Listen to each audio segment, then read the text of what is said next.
The GOP sees its most diverse presidential field as questions of race move to the forefront. The 2024 Republican presidential field has already made history months before the first nominating contest. A record 6 of the roughly dozen major candidates seeking to become their party's standard bearer are people of color. Subscribe our YouTube channel and click our bell icon for new videos.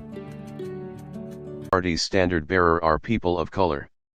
That includes 3 black men: South Carolina Senator Tim Scott, former Texas Representative Will Hurd, and conservative radio host Larry Elder; 2 candidates of Asian Indian descent, former South Carolina Governor Nikki Haley and biotech entrepreneur Vivek Ramaswamy; and 1 Latino contender, Miami Mayor Francis Suarez. The message that our candidates are sending to the rest of America is, "We are you," said Camilla Moore, a lifelong Republican from the Atlanta area who chairs the Georgia Black Republican Council, an arm of the state GOP. She has not decided whom she will back in the primary. And although the party's candidates of color currently trail front-runner former President Donald Trump in the polls, Moore said, any of these candidates have an opportunity to break through. The growing minority representation in the top echelons of Republican politics could help the party make further inroads with African American and Latino voters, groups long central to the Democratic Party coalition. Subscribe our YouTube channel and click our bell icon for new videos. Could help the party make further inroads with African American and Latino voters, groups long central to the Democratic Party coalition, strategists from both parties say. And questions about racism and the future of policies aimed at dismantling structural barriers for minorities in American society have moved to the forefront of the 2024 contest, particularly after the nation's High Court on Thursday gutted affirmative action in college admissions. Republican gains among voters of color, though incremental, have been building. In the 2016 election won by Trump, 4 of the 17 major GOP presidential hopefuls were candidates of color. In 2020, when Republicans picked up more than a dozen House seats, every one of the newly elected GOP members was a woman, veteran, or minority, Republican National Committee spokeswoman Danielle Alvarez said. Currently, 4 black Republicans serve in the U.S. House, a paltry number compared to the dozens of black Democrats on Capitol Hill. But in his final House term before he retired in January 2021, Hurd was the only black Republican in the chamber. The increasing diversity among GOP candidates dispels the mythology of the left that the Republican Party is somehow a racist party, Ramaswamy told 24newsread.blogspot.com. It would be a truly bizarre brand of racism. Talking about race. In many cases, the GOP candidates of color, who are vying for support from a largely white Republican electorate, reject the idea that systemic racism has limited opportunities for racial and ethnic minorities, and they generally oppose policies aimed specifically at benefiting those groups. Haley, Ramaswamy, and Scott all quickly hailed the U.S. Supreme Court's blockbuster ruling Thursday that colleges and universities can no longer take race into consideration as a specific basis in admissions. The decision upended long-standing policies that have benefited Black and Latino students in higher education. Picking winners and losers based on race is fundamentally wrong, Haley said in a statement. Scott argued that universities should eliminate any programs that provide preferential treatment to students, including legacy programs for the children of alumni. The notion that minorities and other groups do not face structural bias in American society is shared by many Republicans. A large majority, 79%, of registered voters who supported Republican candidates in last year's midterms said white people receive little or no benefit from societal advantages that black people do not have, according to polling last October by the Pew Research Center. That included 36% who said white Americans get no benefit at all from such advantages. I think the right answer to historical racism is not more racism, Ramaswamy told 24newsread.blogspot.com in an interview several days before the High Court struck down affirmative action in college admissions. It is colorblind meritocracy. Ramaswamy, who at 37 is the only millennial in the GOP field, has penned 2 books that challenge America's efforts to confront systemic racism, Woke, Inc., Inside Corporate America's Social Justice Scam and Nation of Victims, Identity Politics, The Death of Merit, and The Path Back to Excellence. He has vowed to end race-based hiring practices for federal contractors, if elected.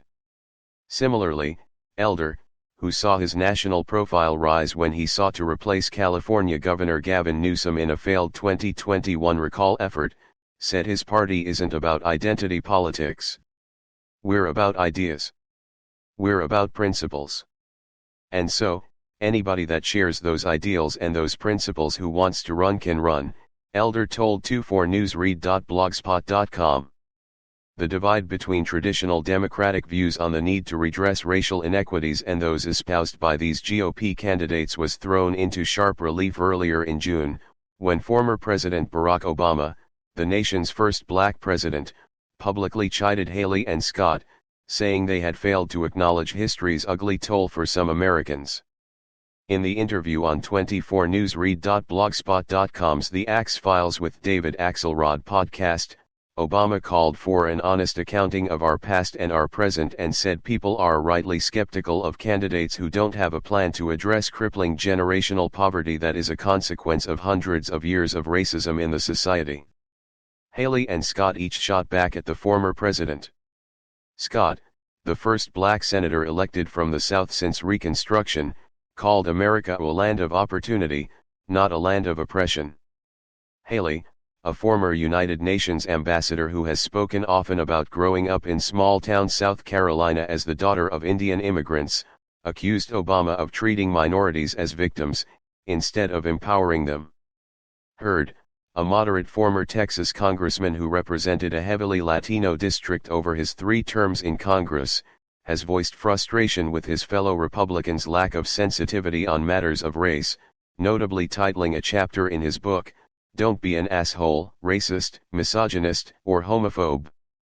Hurd told 24newsread.blogspot.com that Republicans have gained ground among minority voters by focusing on kitchen table issues, such as education. "What I've learned about black and brown communities in my time in elected office is they care about putting food on the table, a roof over their head and taking care of the people they love," he said. "They care about making sure their kids have a good education. And it's a message that would resonate. More investment." Republican officials say their gains among minority voters, albeit modest, have been no accident. The Republican National Committee, for instance, cited the creation of 38 community centers in 19 states to reach underrepresented communities during the midterms and said the effort will expand ahead of the 2024 elections. Last year, Florida Governor Ron DeSantis, and current GOP presidential contender, swept the once solidly blue Miami-Dade County, becoming the first Republican gubernatorial candidate to win this heavily Latino swath of South Florida in 2 decades. Republicans have happily discovered that millions of Latinos align with their policy views and the ideas espoused by the Republican Party, said Daniel Garza, a senior advisor to Libre Action, part of the political and policy network affiliated with libertarian-leaning billionaire Charles Koch. They recognize that they can no longer treat with indifference a Latino community that can define outcomes for them. Libre has spent a dozen years working to advance free market, small government ideas among Latinos in places such as Florida, Texas, and Nevada. The group and its affiliated nonprofit now operate in 14 states. That said, Latino voters still remain Democratic in their overall voting preferences in last year's midterms, with 60% saying they supported a Democratic House candidate, compared to 39% who backed Republicans, according to exit polls. A warning for Democrats? Democratic operatives say the GOP's policy positions on core issues such as limiting access to abortion, along with the often incendiary rhetoric about immigrants coming from Trump and others, will matter more to minority voters than the presence of Republican candidates of color, who face long odds of securing their party's nod in 2024. Democratic pollster Roshni Nedungadi of Hit Strategies warns against overplaying Republicans' marginal gains among voters of color. Giving Republicans too much credit for representation seems like minimizing a lot of what voters of color have been telling us about their priorities with candidates, she said. But both Netung Gatti and Quinton James, a Democratic strategist who works to build black political power through his collective PAC, agree that Democrats need to talk more directly about how their policies have addressed the pains of minority voters. Trump, James said, has been unapologetic in touting measures he took as president to benefit African Americans, granting clemency to individual black celebrities. Donald Trump got 1 in 5 black men to vote for him, James said, citing exit polls in the 2020 general election. If we don't get our act together and double down our efforts to secure the black vote, we could start to see these, Republican, candidates of color tear off support. It may just be 1% or 2%, he added, but that matters in a national election that's decided, on the margins. At a recent weekend gathering of evangelicals in Washington, black Trump supporter Egypt Brown echoed the message espoused by the Republican candidates. You can't listen to what someone else says in terms of you can't do it. You can't make it. Someone is in your way. 400 years ago is in your way, the fight promoter and mental health advocate said. You have to look at today, and today you can make it. Democrats need to talk more directly about how their policies have addressed the pains of minority voters. Trump, James said, has been unapologetic in touting measures he took as president to benefit African Americans, granting clemency to individual black celebrities. Donald Trump got 1 in 5 black men to vote for him, James said, citing exit polls in the 2020 general election. If we don't get our act together and double down our efforts to secure the black vote, we could start to see these, Republican, candidates of color tear off support. It may just be 1% or 2%, he added, but that matters in a national election that's decided, on the margins. At a recent weekend gathering of evangelicals in Washington, black Trump supporter Egypt Brown echoed the message espoused by the Republican candidates. You can't listen to what someone else says in terms of you can't do it. You can't make it. Someone is in your way. 400 years ago is in your way, the fight promoter and mental health advocate said. You have to look at today, and today you can make it. 100 years ago is in your way, the fight promoter and mental health advocate said. You have to look at today, and today you can make it. Subscribe our YouTube channel and click our bell icon for new videos. Subscribe our YouTube channel and click our bell icon for new videos. Australia's actions in Ashes Test not in the spirit of cricket, says Rishi Sunak. Rishi Sunak has weighed into the row over Jonny Bairstow's controversial dismissal at Lord's on Sunday, saying the Australians did not act in the spirit of the game.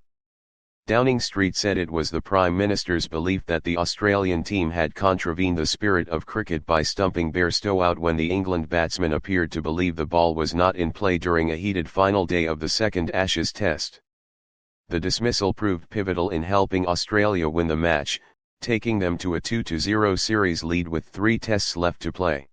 Subscribe our YouTube channel and click our bell icon for new videos. Taking them to a 2-0 series lead with 3 tests left to play.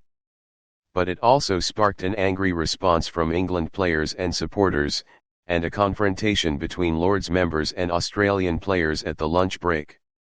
Ben Stokes, the England captain, said after the match he would not have wanted to have won the game in such a way, and on Monday Number 10 said the Prime Minister agreed.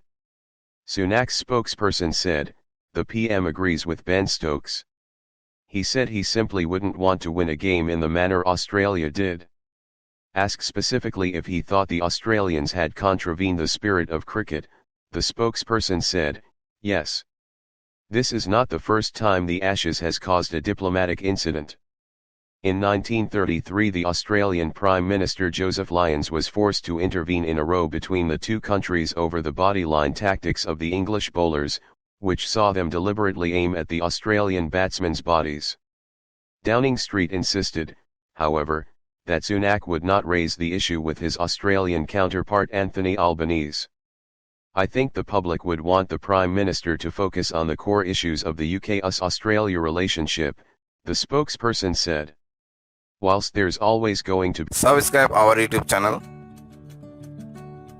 and click our bell icon for new videos.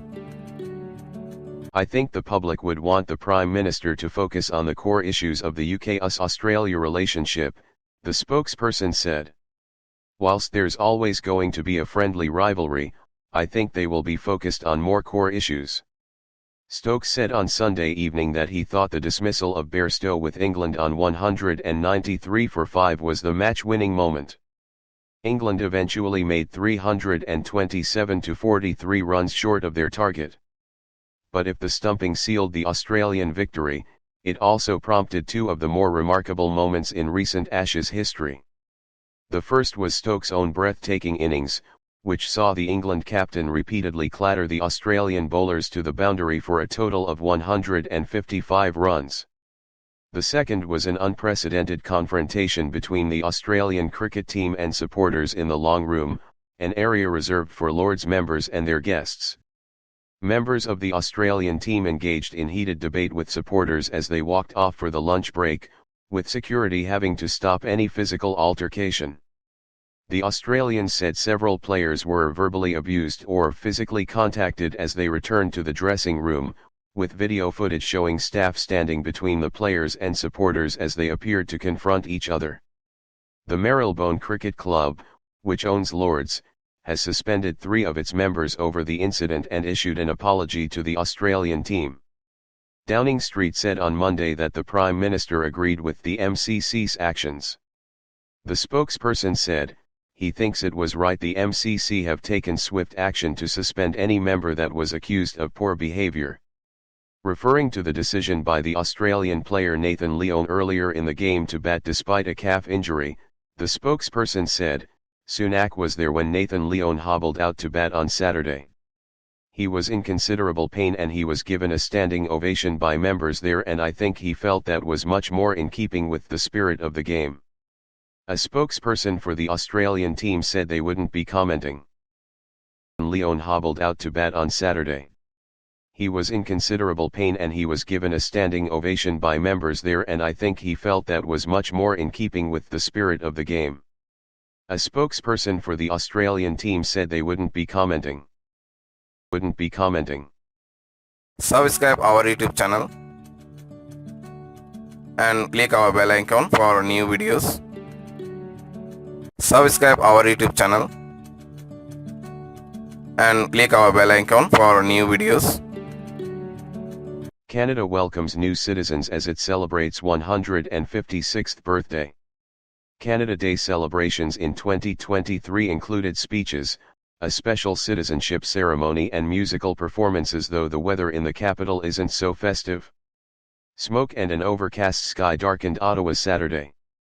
Environment Canada issued a severe thunderstorm and tornado watch for the region. Strong winds, large hail, and heavy rain are also possible, it said in an alert posted Saturday afternoon.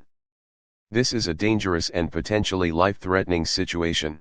Subscribe our YouTube channel and click our bell icon for new videos. This is a dangerous and potentially life-threatening situation. The weather prompted Canadian Heritage in the afternoon to suspend its planned Canada Day events in the capital, but the department said hours later that the evening show, including fireworks to close out the event, will go on. 24newsread.blogspot.com's David Cochrane hosted coverage of the daytime celebrations, which took place at LeBreton Flats Park in Ottawa. It opened with an Indigenous reflection ceremony led by Indigenous elders. 17 new Canadians swore oaths of citizenship at a special citizenship ceremony as part of the celebrations. Afterward, Trudeau delivered remarks in which he referenced the fact that Canada's population recently passed 40 million. Given the citizenship ceremony we just had, we're now at least 40,017,000, Trudeau said.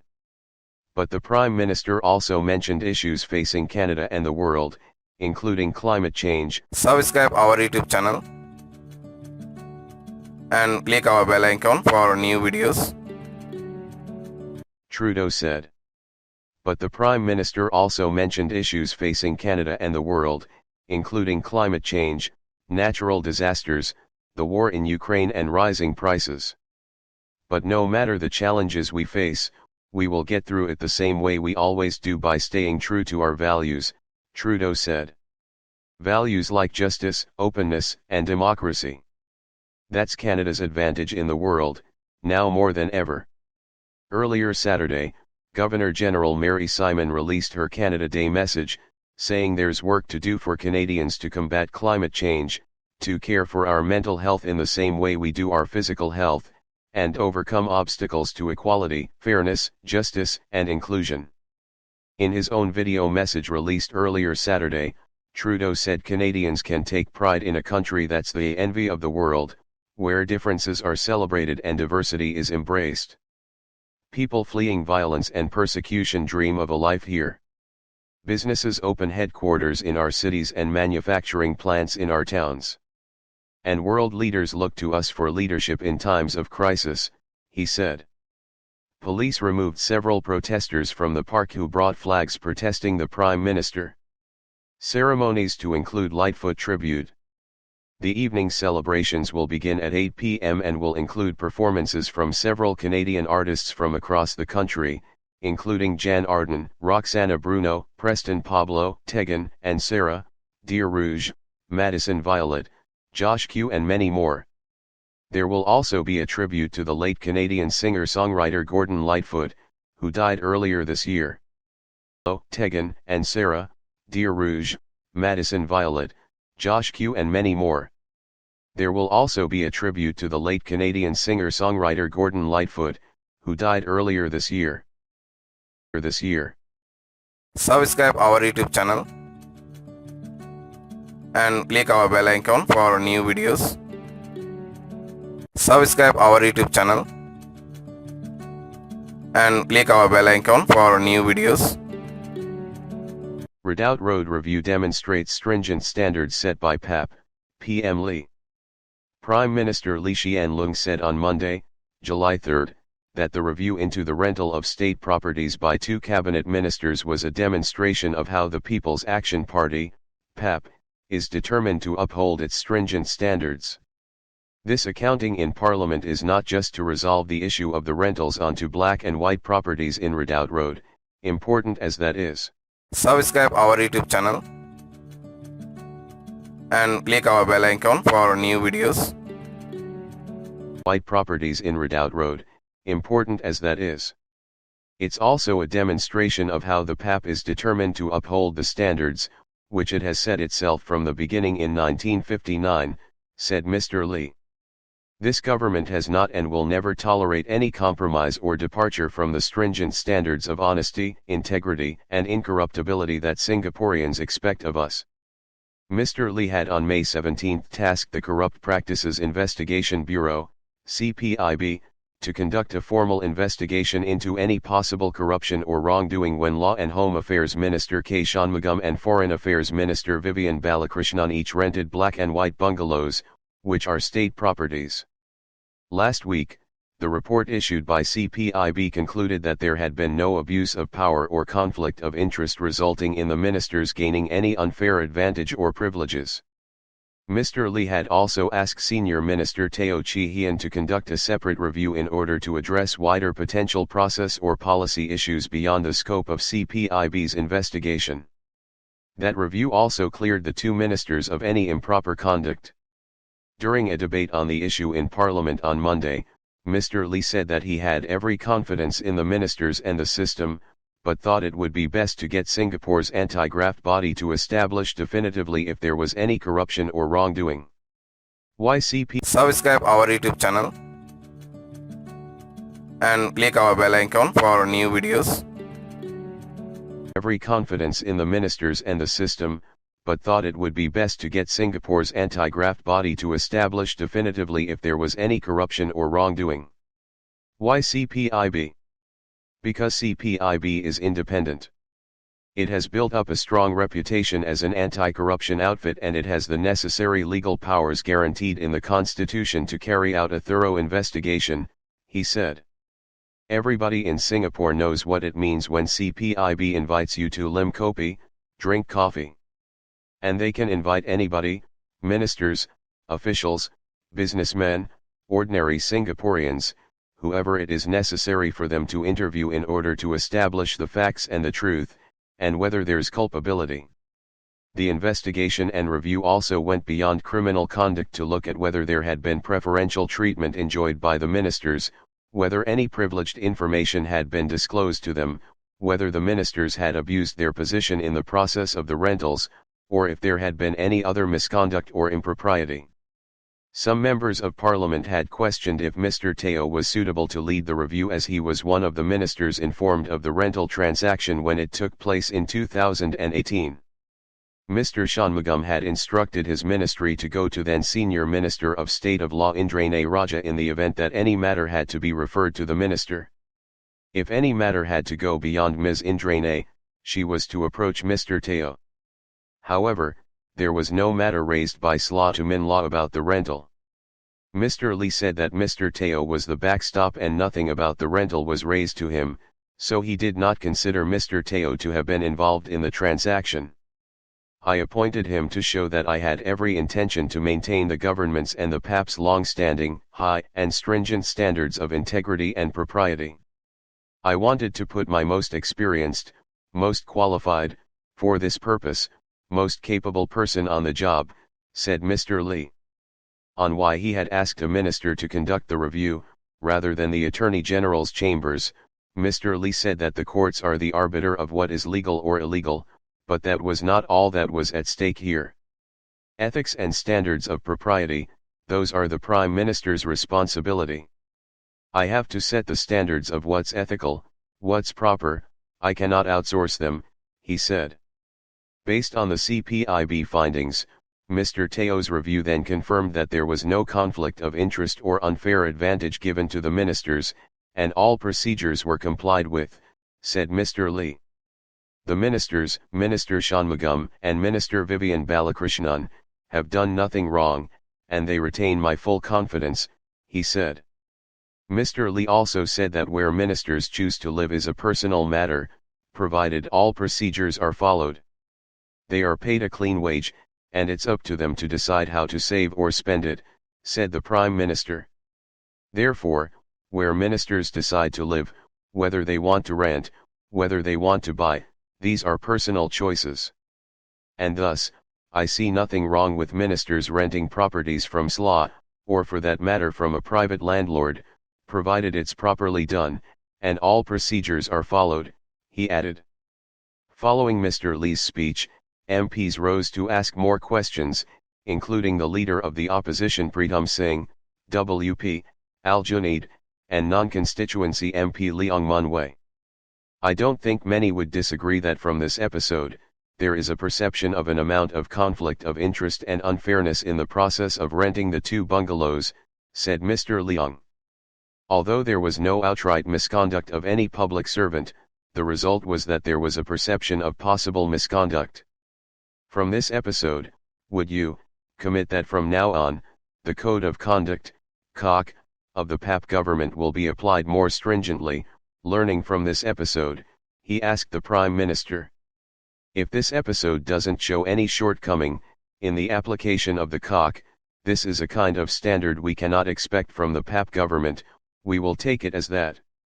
Mr. Lee said that Mr. Leong alleges there was a perception of wrongdoing even after government ministers had spent more than 5 hours in the House explaining why there were no actual or potential conflicts of interest in the rental transactions. Therefore, when he says the PAP Code of Conduct, do I intend for it to be stringently applied, what he really means is, should I or should I not allow ministers to rent GCBs, good class bungalows, or to rent black and whites? My answer is, I do not object to ministers renting black and whites, said Mr. Lee. They live within their salary, they live within their means. They comply with the laws, they do things properly. And most importantly, they continue to do their duties as the minister and to serve constituents and to serve Singaporeans. Mr. Lee added that there is a phrase in the minister's swearing-in text which states in all things to be a true and faithful minister. That's what we expect of all PAP ministers, said Mr. Lee. Or should I not allow ministers to rent GCBs, good class bungalows, or to rent black and whites? My answer is, I do not object to ministers renting black and whites, said Mr. Lee. They live within their salary, they live within their means. They comply with the laws, they do things properly. And most importantly, they continue to do their duties as the minister and to serve constituents and to serve Singaporeans. Mr. Lee added that there is a phrase in the minister's swearing-in text which states in all things to be a true and faithful minister. That's what we expect of all PAP ministers, said Mr. Lee. That's what we expect of all PAP ministers, said Mr. Lee. Subscribe our YouTube channel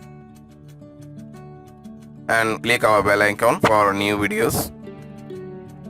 Subscribe our YouTube channel and click our bell icon for new videos. Trudeau open to changing O Canada lyrics, says it's up to Canadians. The Prime Minister says he's not opposed to the idea of changing the lyrics of Canada's national anthem, but said rewrites will only come after consultation with Canadians. Calls are growing to change the words home and native land to home on native land after singer Julie Black sang the latter while performing O Canada at the 2023 NBA All-Star Game. Subscribe our YouTube channel and click our bell icon for new videos. Canada at the 2023 NBA All-Star Game. The Assembly of First Nations honored Black in response to the lyrical tweak. Bonnie Crombie, the mayor of Mississauga, a former Liberal MP and candidate for the Ontario Liberal leadership, has endorsed changing the lyrics. Crombie presented a motion to Mississauga City Council that requested Ottawa make the change, which the council deferred. Trudeau said he's interested in Canadians' opinions on the matter. I look forward to talking with Indigenous Canadians about how they feel the anthem could or might change. I want to talk with a lot of Canadians, Trudeau said in a Canada Day interview with 24newsread.blogspot.com's Catherine Cullen. It's not any government's anthem, it's Canadians' anthem. O Canada officially became the country's anthem in 1980, 100 years. Subscribe our YouTube channel and click our bell icon for new videos. It's Canadians' anthem. O Canada officially became the country's anthem in 1980, 100 years after musician Kaliza Lavalley first composed it. Sir Adolphe Basile Routhier wrote the French lyrics, which were the basis of several English versions of the song, including one by Robert Stanley Weir that later became the official version. The government last altered the lyrics in 2018, when Parliament passed a bill to change True Patriot Love in All Thy Sons command to True Patriot Love in All of Us command. But Trudeau did not commit to any specific lyrical changes on Saturday. I'm open to the changes that Canadians want to see, he said. I'm open to the changes that Canadians want to see, he said. Subscribe our YouTube channel and click our bell icon for new videos. Subscribe our YouTube channel and click our bell icon for new videos. Chandrayaan-3, ISRO prepares for final leg of tests ahead of launch. The rocket assembly for Chandrayaan-3 has been completed with only the final round of tests left for the Indian Space Research Organisation to pace through, officials said on Sunday. The spacecraft is fully integrated and the payload fairing has also been completed, senior officials from the Department of Space said, seeking anonymity. The launch vehicle is expected to be moved from the vehicle assembly building to the second launch pad by next week, the officials said. Subscribe our YouTube channel and click our bell icon for new videos. Building to the second launch pad by next week, the officials said. The launch date that is almost certain is July 13th, but a final announcement is awaited, one of the officials said. The window for launch continues to be between July 12 and July 19, ISRO Chairman S. Somnath said on Sunday. We are aiming for the earlier part of this launch window, instead of pushing it to the latter part, he said. Chandrayaan-3, which consists of an indigenous lander module, a propulsion module and a rover, is aimed at developing and demonstrating new technologies required for interplanetary missions. The lander will have the capability to soft land at a specified lunar site and deploy the rover, which will carry out in situ chemical analysis of the lunar surface during the course of its mobility. The lander and the rover will have scientific payloads to carry out experiments on the lunar surface. Chandrayaan-3 will be launched from the Satish Dhawan Space Center, Sriharikota. The propulsion module will carry the lander. Subscribe our YouTube channel and click our bell icon for new videos. Chandrayaan-3 will be launched from the Satish Dhawan Space Center, Sriharikota. The propulsion module will carry the lander and rover configuration till 100 km lunar orbit. ISRO began the process of assembly for the payloads of Chandrayaan-3 in May in a bid ensure that the space agency is able to stick to the launch date of July, senior officials had said. The assembly was carried out at ISRO's U.R. Rao Satellite Center, URSC, in Bangalore, following which it was sent to the Sriharikota spaceport for the launch. India's Chandrayaan program is an ongoing series of outer space mission by ISRO. The first moon rocket, Chandrayaan-1, was launched in 2008, and was successfully inserted into lunar orbit. Chandrayaan-2 was successfully launched and inserted into lunar orbit in 2019, but its lander crash-landed on the Moon's surface when it deviated from its trajectory while attempting to land on September 6, 2019, due to a software glitch. Deviated from its trajectory while attempting to land on September 6, 2019, due to a software glitch. Subscribe our YouTube channel and click our bell icon for new videos. Subscribe our YouTube channel and click our bell icon for new videos.